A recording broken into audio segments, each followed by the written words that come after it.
And we're live. Hi everyone, Adam Hart here. I'm with two of my buddies, going to discuss the BBC and their little MGTOW documentary thing. And I'm here today with Robert Stoll and Howie Hellbent.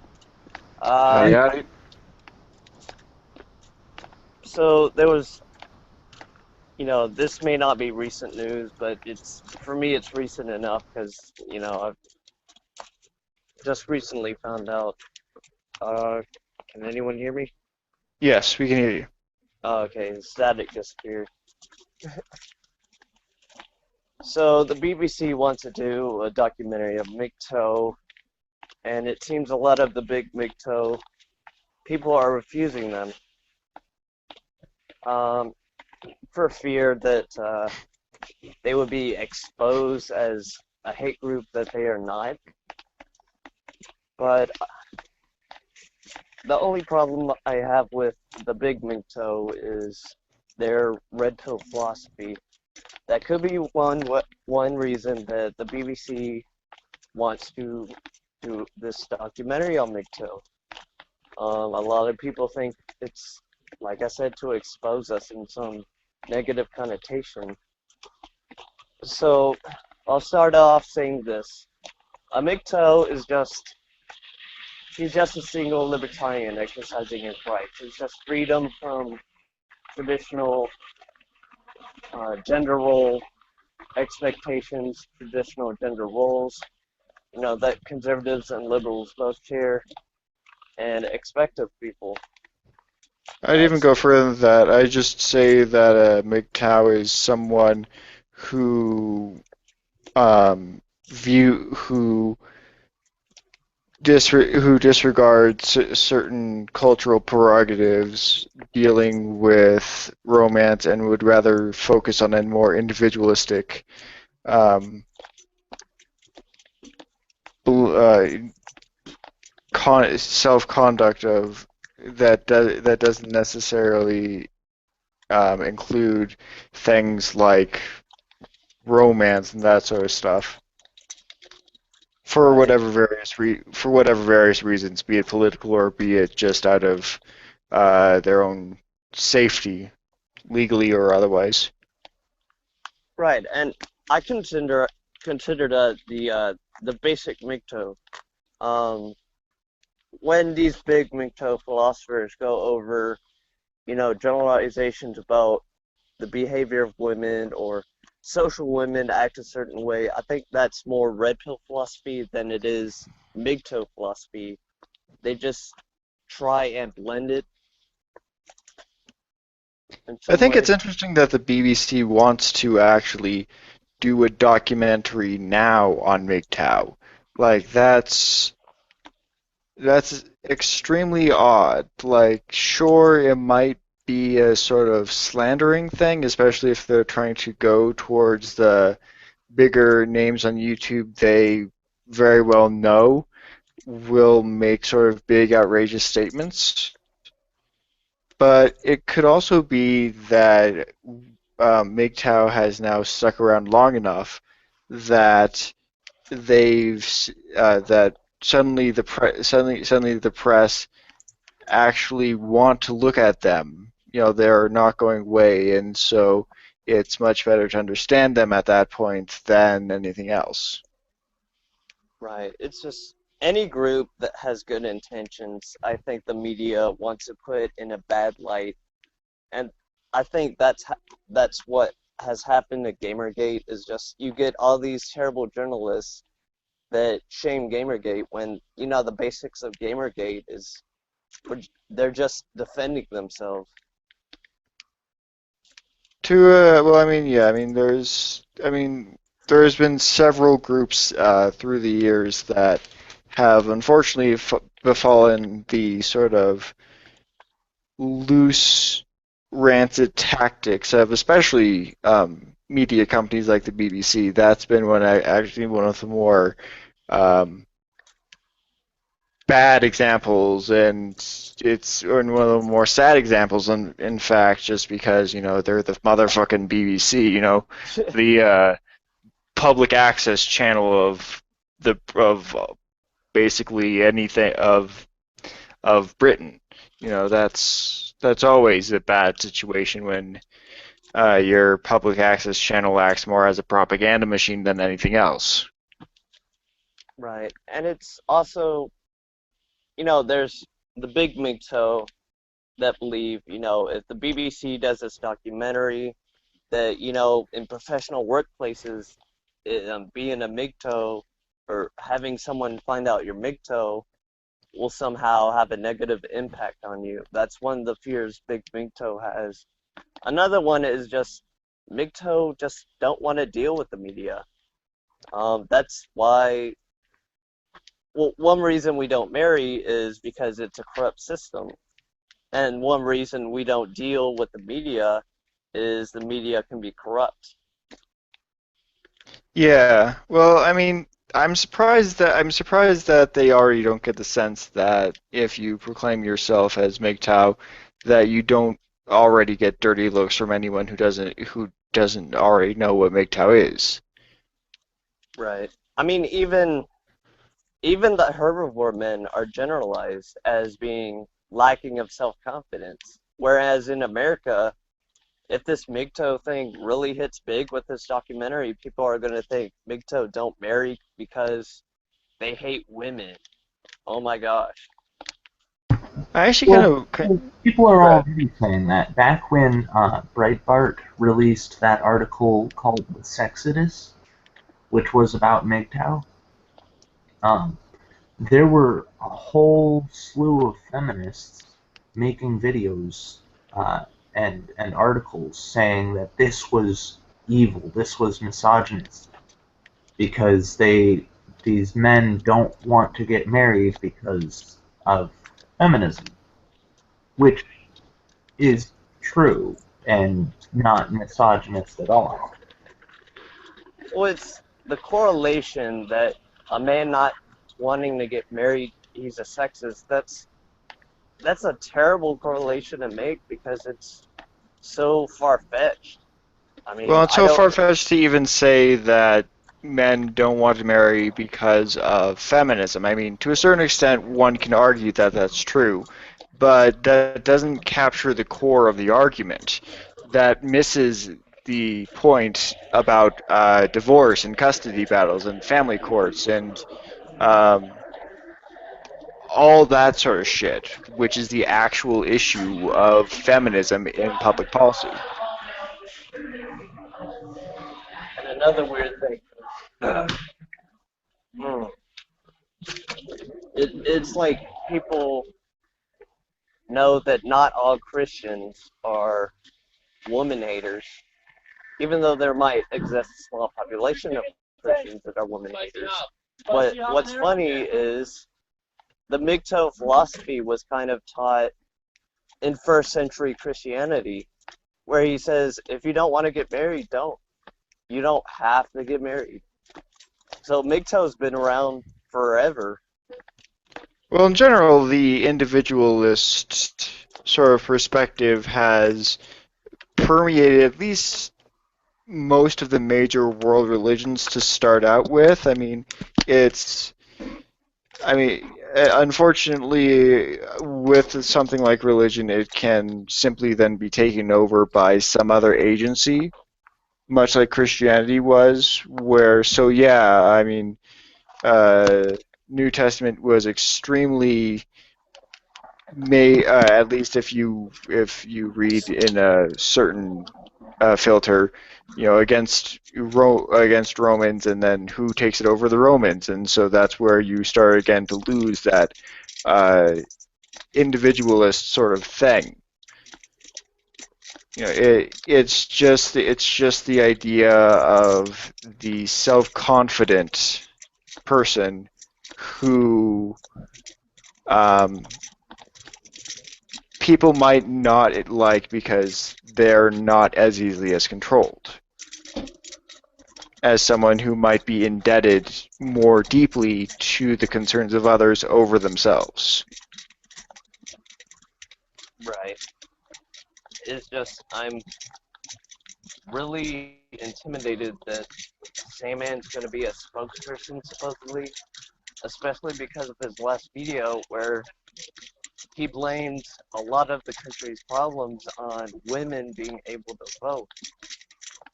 He does? Yes. Oh, Sandman never change. So Also, he's. what are you doing, Adam? I'm walking. Okay.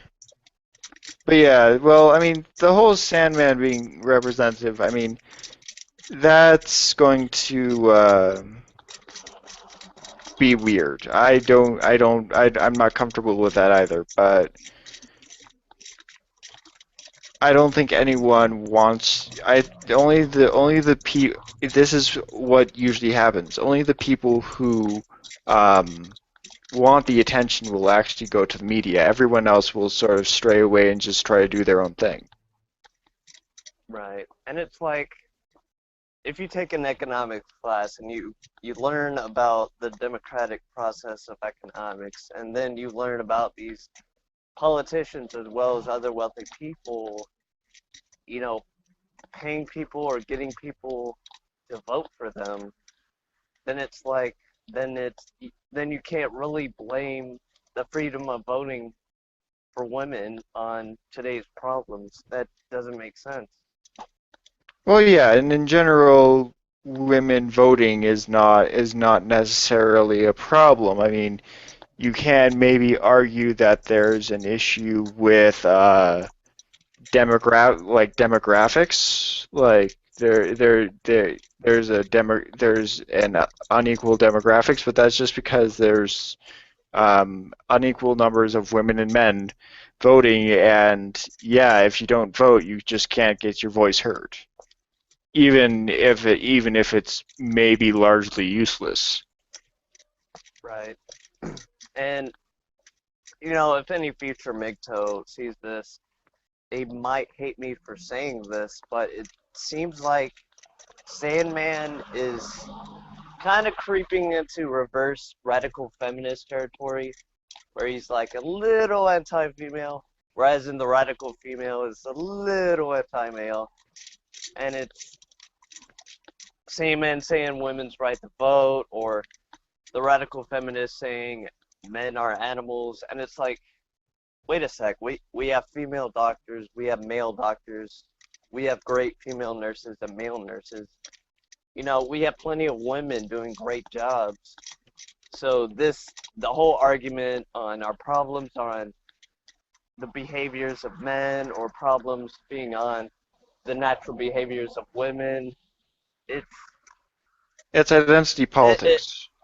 it's crazy radicalism, if that's even a word. Well, this is the inherent problem with something like identity politics. If you consider, say, a more neutral social perspective, not one that necessarily tries to generalize, but will instead seek to form positive social cohesion. Identity politics is completely different, where it only sees the general good being achieved if in these sort of narrow generalized worldviews that don't always hold true. Right. And I think But that's where Sandman falls under. right. That's why I consider all those guys like Neil Unplugged, Mayor of MGTOW, Barbarossa, Spetsnaz, and Sandman to be big MGTOW, because those are the people that MGTOW listen to. And it's like, you could have a basic gamer gator that, follows a basic ideology, whereas you could have big gamergate like the Ralph Retort. Who else is there in big gamergate? Divine Gamer, hehehe. um, Sargon certainly, Hello, Mundane Matt. And Hello, Game Diviner, those and guys. And the basic Gamergater who's just following the basic ideas of Gamergate, they might look at big Gamergate and see them as a little radical in some aspects. Whereas Well, I'm certain that there are feminists that look at radical feminists who don't care about male suicide and they go, that's a little radical. well, it's going to the point where you can where it's as much bullshit as you can accept if they're doing what you consider noble work. Right. That's why someone like, the Ralph Retort shooting his mouth off recently, and all props to the guy, but uh, yesterday's debacle, was just really off the cuff, if you ask me. But some people may look at that as radical. I certainly look at that as radical, but it's not like I hate the guy. I think he still does good work. I just don't necessarily agree with everything he says. So, there's this idea, especially among like anti-feminists, and I'm saying this as an anti-feminist. So if anyone gets offended, well, sorry. Um, but Not sorry. Well, Was sorry, not sorry. But if a feminist will say something like I um, admire Anita Sarkeesian, that doesn't necessarily mean they agree with everything Anita Sarkeesian says. It just means there's some aspect or some total aspect of Anita Sarkeesian that they can at least connect to, which is right. fine, I suppose, from a neutral perspective. Hey Howie. Jawohl. If you leave Gamergate, was it because of the big Gamergate?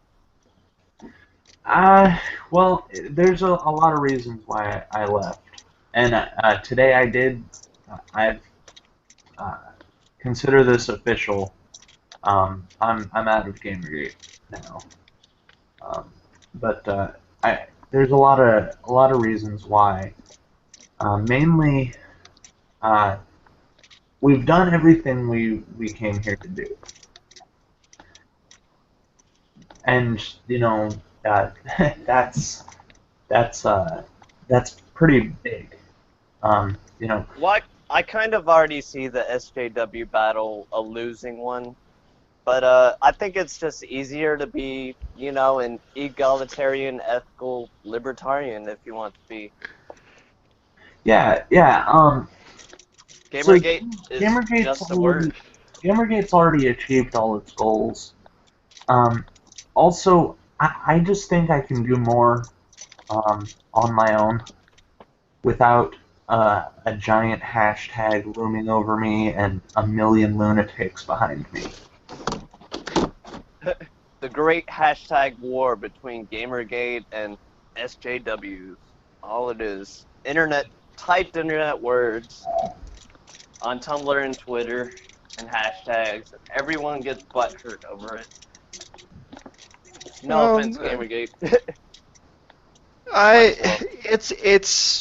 it's more than just internet words. It's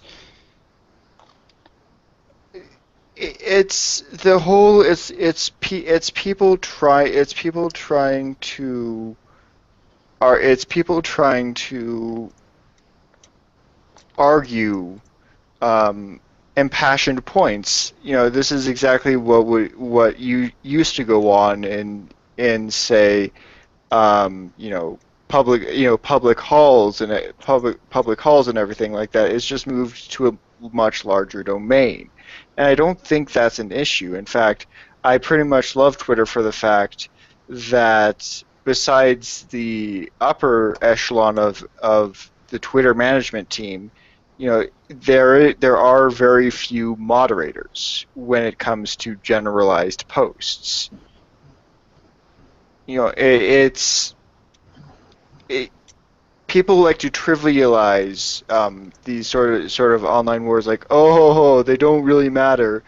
But if you if you want, it's the best place to go if you're a hobbyist trying to make a change, because where else are you going to go? It's simply the largest platforms where you can get to the most amount of people in an appropriate space. Right. But I find sites like Tumblr and Twitter, maybe I'm just an old fart, but I find those sites hard to navigate. Well, Twitter is kind of easy to navigate, for me anyway. As long as people aren't fucking constantly changing their usernames. Like, Yeah. there's a couple of people who keep fucking doing that. It gets real old real fast. But uh, but it's kind of like Google. You just if you want to see something, you type it in at the top. That sounds evil. That sounds really evil. Tumblr for me is really difficult to navigate though. Um, Yeah. it's I mean, just I don't I, prefer Tumblr myself. Tumblr for me.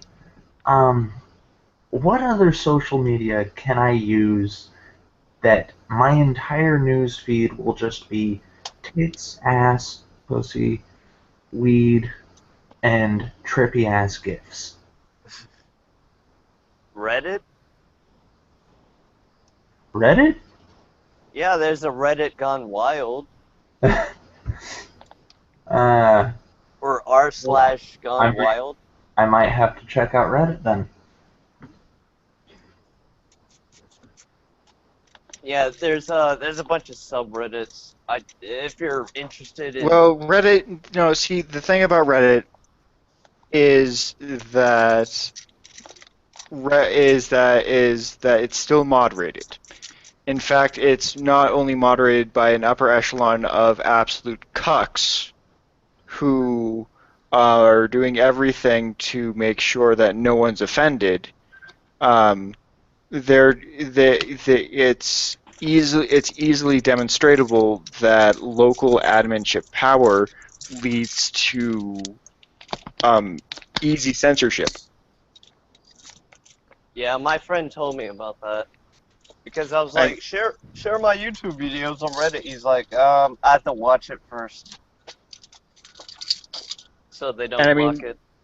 in general, there's of course, some content that may uh, easily be blocked. Like I don't, it's not like I don't understand the topic of um, regulation and so forth, especially if it comes to something like child pornography. But it's gotten to the point, especially with things like KIA, where they were trying to block posts that supported a certain position, and and this is the danger. This is why the statement that Gamergate has no leaders is somewhat fictitious, because we do have leaders. We don't call them leaders. We just call them admins, moderators, and um, I don't know what the Chans call them, but uh, people who sift through and decide who stays, who goes, and more importantly, what content is allowed on these major hubs. Right. So I mean, we can say to the hills that we don't have leaders, and but it's this is the issue with a BBC documentary going to um, just the major YouTube MGTOW personalities, or a place like A Voice for Men being the central hub for all MRA activity, or KIA, Facebook, Reddit. the Chans being the central place for Gamergate, it's easily manipulatable. That's what makes Twitter so good. That's what makes YouTube so good. Because you have figureheads, certainly, and a lot of people listen to figureheads, but you can make your own goddamn channels and, you know, and make your own goddamn videos if you disagree with them enough. Right.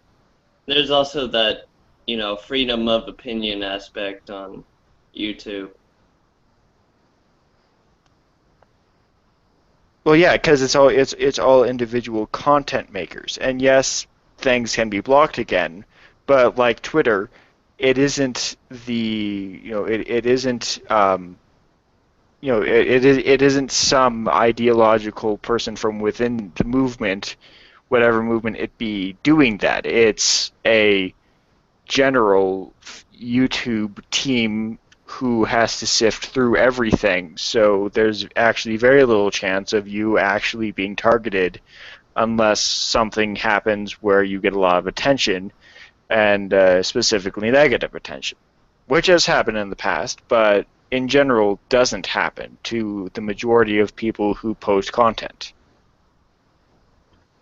It's strange that, I've made MGTOW videos and videos on feminism, but no one's attacked me or anything, or given me any negative comments.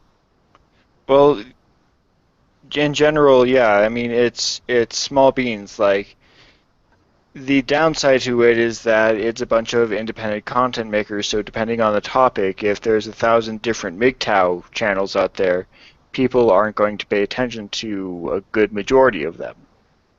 Yeah, that's true.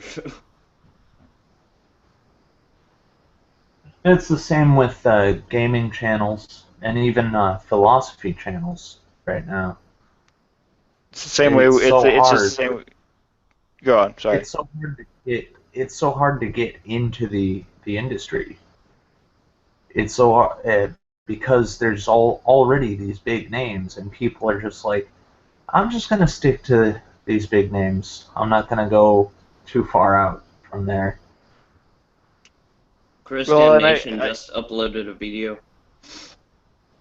I wouldn't necessarily blame people for doing that, just because those people do tend to put out. They've been at the game long enough where they can put out good content, or they can at least put out content that seems that has a high production value. Unlike someone who doesn't have good training for the medium. That's just generally the way it is with show business, and that's what YouTube is. Even the more serious channels. Right. It's just free to watch on YouTube, or people getting paid to, produce videos.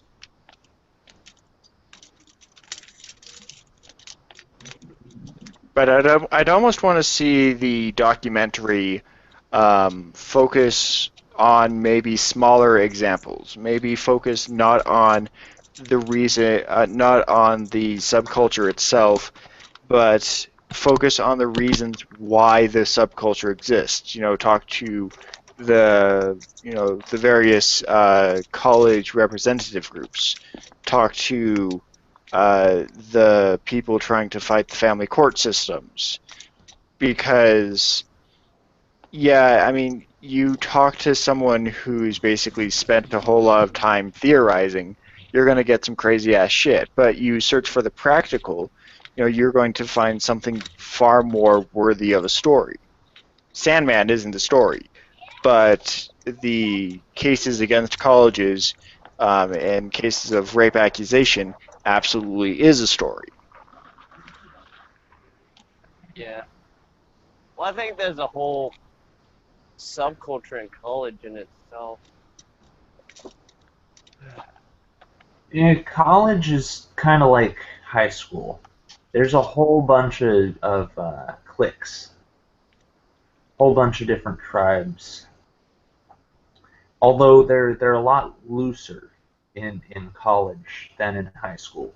In high school, you can like look and see what each group is. In college, they start blending together a little more. And At least that's college is far more deadly, yeah. or can be far more deadly to Yeah. someone's future success than high school. Well, it can be deadly to someone's future as well as their life because the same psychopaths who went to high school are also going to college, and college is like high school except they let you have knives and scalpels. Yeah, well, exactly, and I think that makes a far more interesting story for the BBC to cover than a bunch of people just don't like marriage, so they don't do it. Like, if that's going to be their entire story, yeah, I mean Well, it's that's just that's a shitty story. I don't know what kind of questions they would ask. I do kind of fear they would try to apply gender context in their questions where gender isn't relevant. They are going to try that because that's the only filter that they know how to use, and that's the only filter that their audience is going to really fully accept.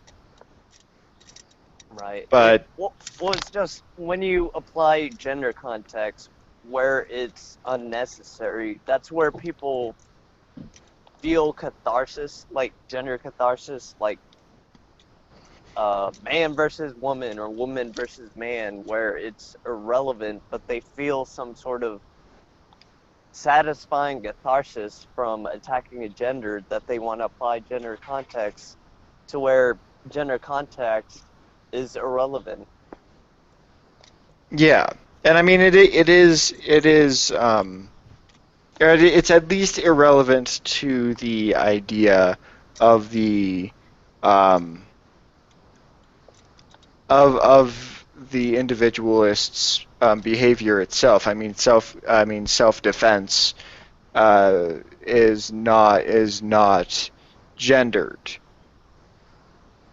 But unfortunately, that's the kind of I mean, if you've built an empire off of asking gendered questions, if you've really bought into identity politics like the BBC has, then you're obviously just go you're that's the bend that you're going to use.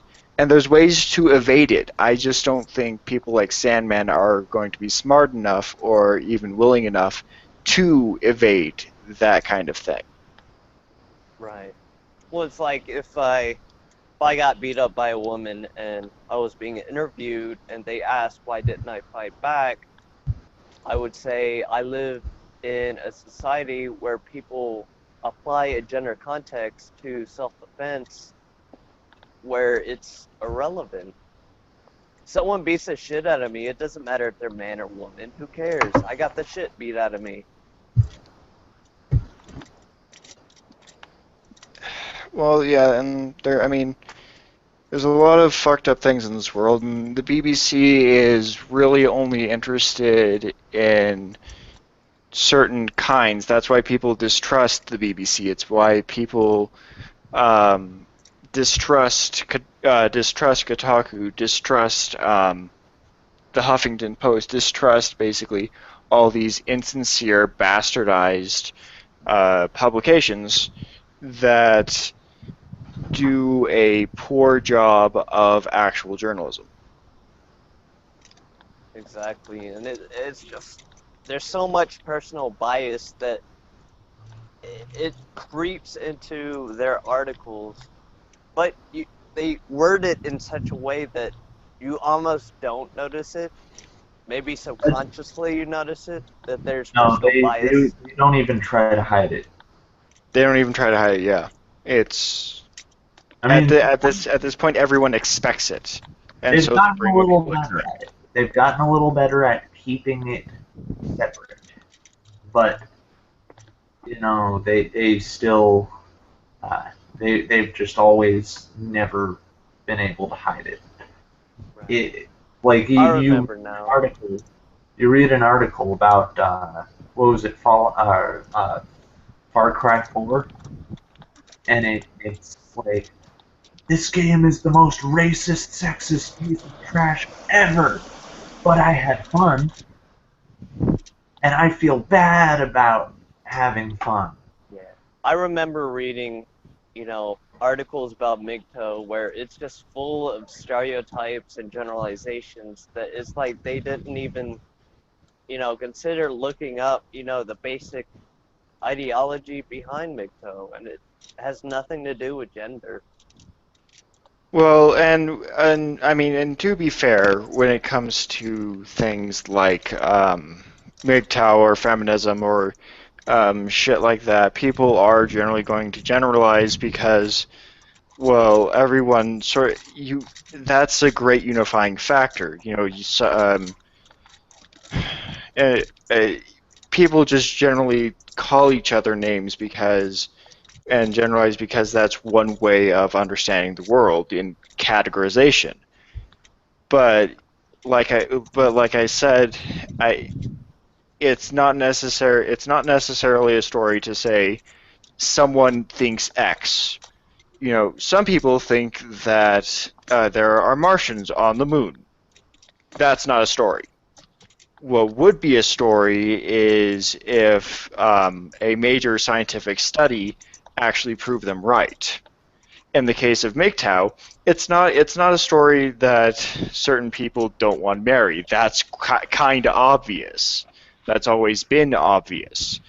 What is a story is a rising amount of laws trying to push illegal standards at colleges for rape accusations. Right. And the fact that the media doesn't pay attention to these, that they'd rather pay attention to us clowns, is extremely telling, especially of the kind of policies that they'd rather endorse. And it's I'm, just, I've heard MGTOW men, not many, but some of them think that this documentary could be some sort of recruitment tool. I don't know what that fully means, recruitment to honestly. to what? I guess if someone persecutes a MGTOW and MGTOW explains himself, something like that. I don't know. The people like that haven't watched Jon Stewart. Jon Stewart, for elaboration, anyways, Jon Stewart was known while he was on the Daily Show for getting these segments where they'd be so quote unquote interviews with people, but the entire thing would be they get a clip, they make fun of the clip when someone actually took the time to sit down and actually give them an interview, thinking that they'd get a fair shake. If you ask me, this MGTOW documentary is going to be just that. Sandman's going to sit down, he's going to put out his talking points, and the BBC is going to spin it against him, even though that's in bad faith to the person that to Sandman and to in general MGTOWs. Do you think people will investigate MGTOW via YouTube if Sandman does get this, negative backfire from the BBC?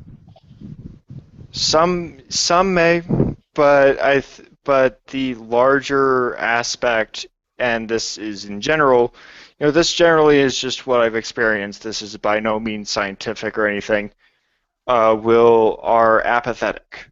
They'll just accept what they've been told by the man on the television because it's far easier, and no and very few people have taught them how to actually rationalize something, how to check sources, how to um, you know do basic research. Like that's seen as something that academics do. That's seen as something that investigative journalists do. When really, that's something that everyone needs to do. And that's just a general fault of the average viewer. And everyone can do that now because of the internet, because of the vast number of resources that are at our fingertips all day, every day. Well, it's like Robert said, you'll have the common person who just accepts what they've heard, and they're not going to research it because you know what? They're the common person. Yeah. And I mean, I can be sympathetic to the common person because I can't research everything.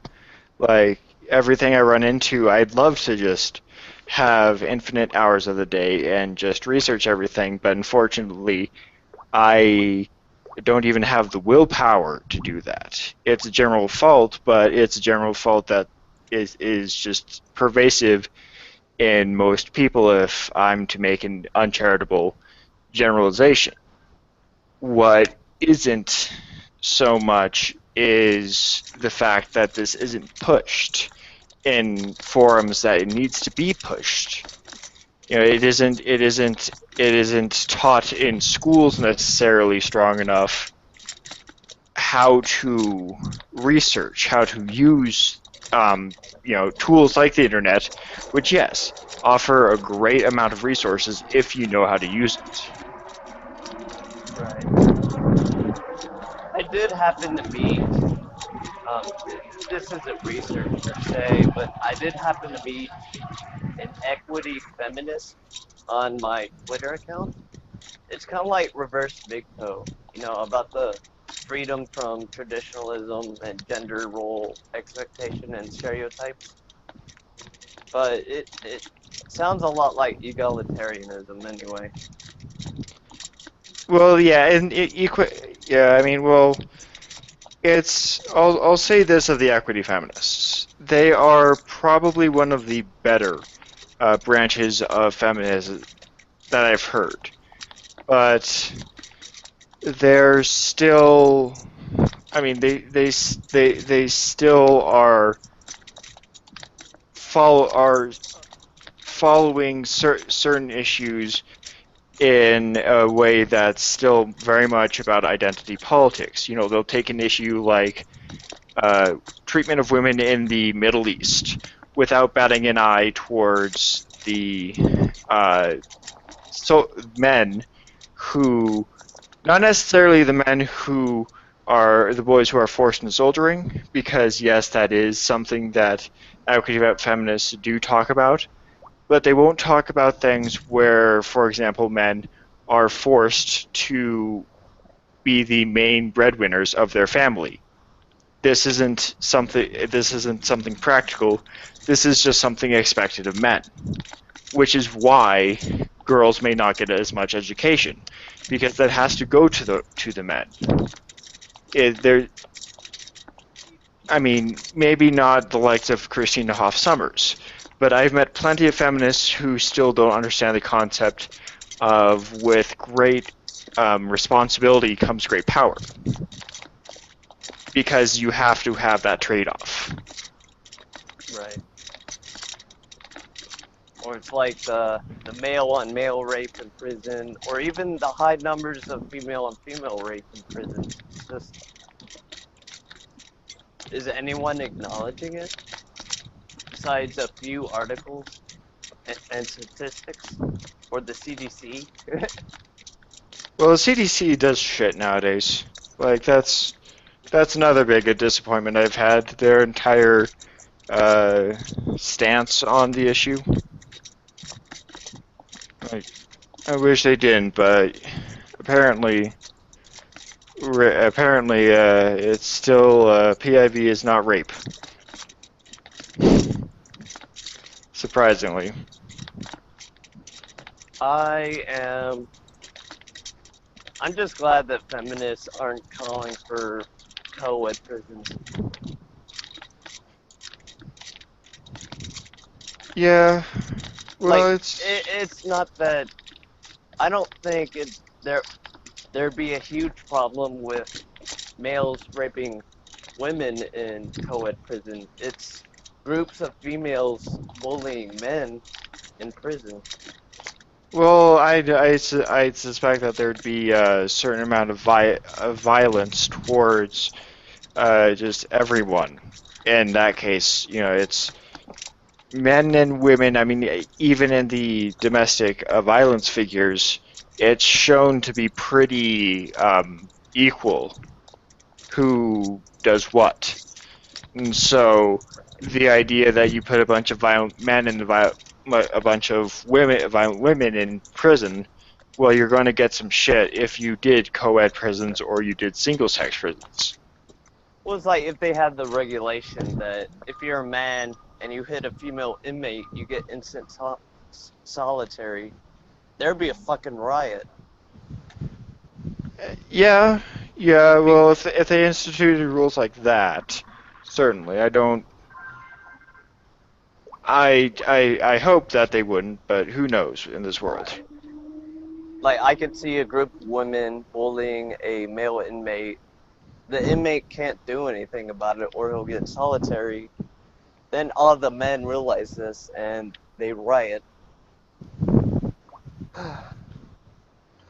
Or we get some fluke of an oddity and men and females get along in prison. Who Uh, knows? Well, there would certainly be more sex if there were co-ed prisons. oh yeah, that would reduce a Oh fair wait. number of babies. Oh, I'm the just, the I'm just gonna Stanford let you know prison right now. experiment. That was a co-ed prison. When I Yeah, was well, it was, but it was. I mean, it was of a certain it was with a certain group of people and everything like that. I'm not sure how representative that would be of the kind of setups that we have today. when I was 17, I was I was put in the mental hospital, right? And there was one co-ed hallway. There weren't any other dorms or anything. There was just one co-ed hallway, and there were cameras down there. But that didn't stop anyone from fucking. I know Oh. for a fact the guy right across from my dorm fucked the chick from down the hall. Well, yeah, I mean, well, in and fortunately, I think I mean, maybe not mental institutions in like the 70s, but mental institutions with fairly stable patients would hopefully be more ordered than a prison. Can you Uh, commit yourself to a hmm. mental hospital? Yeah, in general, they call that rehab. Yeah, but most mental hospitals will have separate dorms or separate halls for the the the boys and the girls, or the men and the women. And this one didn't, so everyone took advantage of that. Yeah, I could certainly see that.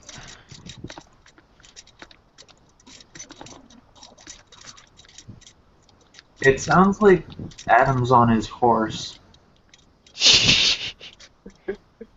flopping. He has his chains. He's in his Square Enix cosplay.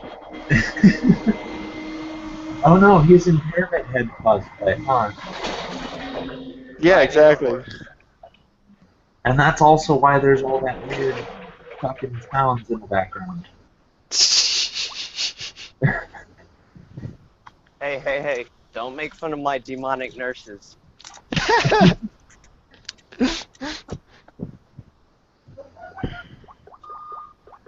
But yeah, and I mean, in general, was there anything else? Was there anything else on the topic? Let's see. Fuck Google. That's it. Oh yeah, Google fix your shit. He needs he it, make Android Hangouts better. You own Android for fucking sake. Yeah. But what's the? It's been a while since I've read about red pill philosophy, but what's the summary of red pill philosophy? From what I gather, red pill philosophy is very similar to pole, where it just takes a very extreme position. In this case, about identity politics and um, it, in with the basic assumption that women de facto get more social privilege over men. Oh, okay. Then I'll just consider myself an independent MGTOW. None of this purple pill, red pill, blue pill nonsense. Well, it's not nonsense because we see blue pill behavior, but red pill just seems kind of far-fetched in a kind of sense. Yeah, Like, well, I mean, I don't try, I've said this in the past, and I'll just reiterate it here. Just any identity politics is not something I go for. Take the green pill. It will make you feel good. Just don't take pills, and at It, least like, not at least pills that are offered you through the internet. well, it's like anyone can acknowledge that we have corrupt systems in a free country. So, Yeah, we have corrupt systems. It's just a matter of trying to fix corrupt systems instead of trying to yell "You're the problem" at someone who doesn't even fucking know you. exactly.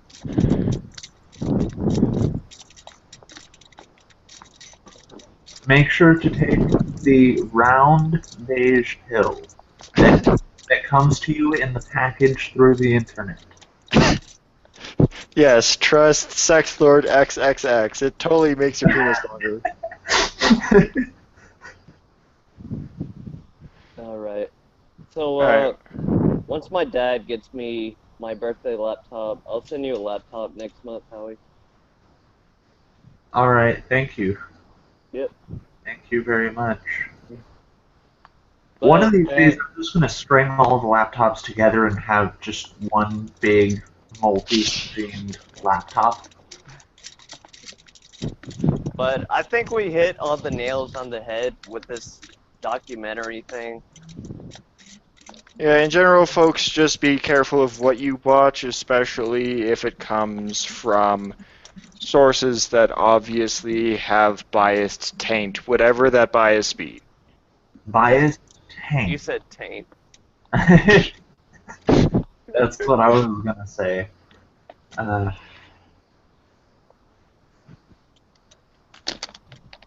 well, I do want to shout out myself because I'm starting to write game reviews. Oh yes, his first one on Depression Quest is up on his Twitter right now. I read it. Yeah, even though everyone hates Depression Quest, I don't hate it. I don't. I don't hate it. I just as a web developer and as an actual appreciator of visual novels, I despise it. I don't hate it. I despise it. Got it. There's a difference. I There's a did difference play. between hating it and despising it with all your soul. I I will did. see if I hated it, I would just hate it as a human being. But I don't hate it as a human being. I just hate it as someone who appreciates the genre and who's worked with raw code. So it's a lazy, phoned-in, craptastic effort that further demoralizes an entire genre of video games. Right. I played a choose your own adventure style real life simulator, and it was kind of broken. You couldn't be intelligent and happy at the same time. I think I know which one you're talking about, bro. Yeah, it sucks. It's like, would you like to write a novel? It seems you're smart enough to do so. Yeah, sure. Oh, too bad. You're too sad to write a novel. Oh, fuck you. Real Depression Quest, Life Edition.